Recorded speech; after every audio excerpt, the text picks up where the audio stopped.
Why are flows into a cap-weighted index fund different from flows into, the overall aggregate of active, which obviously holds the market?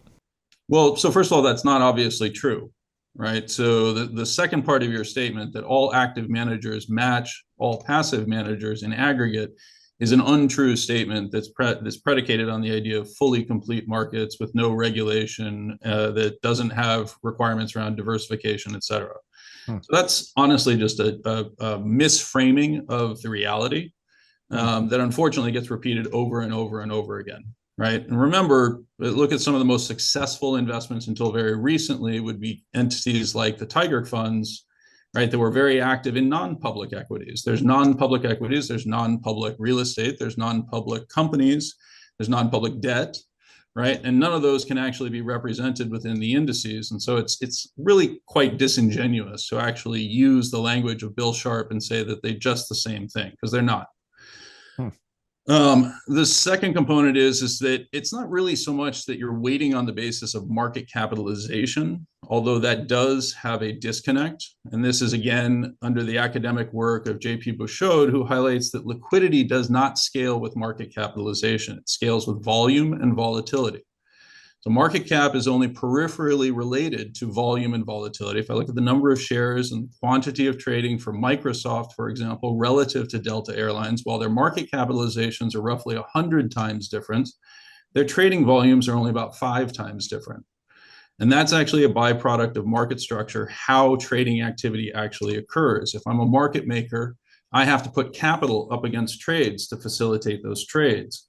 The profitability of that capital is determined by the spread between the bid ask and the quantity of shares that are being traded, right? If there's only 5 times as many shares being traded on Microsoft and it has a tighter bid ask spread than Delta Airlines, then it's less profitable for me to put capital up against Microsoft in proportion to its market capitalization.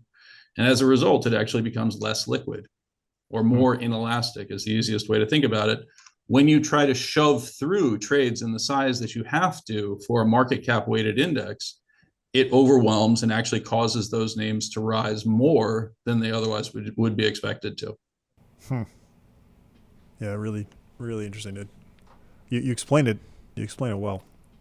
I did want to mention we have. I was just emailing with Valentin Haddad. He's going to come on to talk about his research later this year, which should be. Fantastic. I mean, Yeah, it should be. Valentin Haddad's work is great. There's only one major error that he made, which is the assumption of 15% market share for passive vehicles. Mm. And so if you actually properly scale his work on the basis of the far higher share of passive that you can derive from the work of Marco Salmon and Alex Chinko, again, that's, the academic community is starting to rapidly recognize these underlying characteristics. Then you actually come pretty close to the right answers in terms of the impact that it's had. It's just, Valentin didn't do that because he didn't realize how large passive had become. Hmm. Yeah, interesting. The Marco Salmon paper you're talking about, that's where they measure passive based on trades, right? Yeah, so what Marco Salmon and Alex Chinko did, this is actually in response to a challenge that I gave them Hmm. as I was reviewing another of their papers, where they had made a similar statement as to Valentin Haddad in terms of the share of passive. They'd alluded to it at 15%, simply adding together the share of State Street, Vanguard, BlackRock, basically. I challenged them and said, no, that's wrong. And the reason it's wrong is it's missing all of the things like separate accounts that are mimicking, right? So Mm-hmm. to a certain extent, Cameron's question, right? So you have separate accounts that mimic, you have collective investment trusts, commingled investment trusts, CITs. I'm sorry, I'm blanking on the name of them. That represent a sizable fraction, but are not captured under traditional mutual fund 13Fs.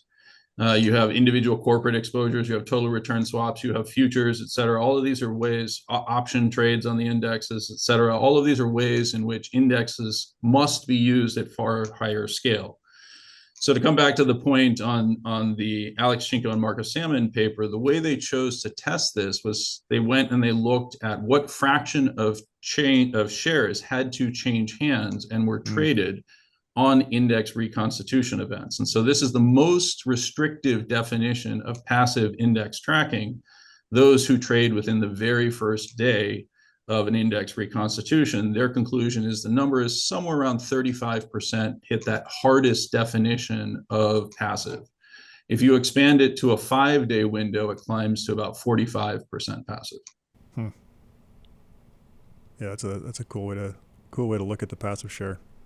It makes sense. Like, well, we know it's not 15%, right? We wouldn't be sitting here yeah. talking about it if it was 15% because it's That's become right. so omnipresent within the industry. So again, it's one of these challenges where the entities that are most directly involved, the Vanguards, BlackRocks, et cetera, are being very disingenuous in their presentation of information.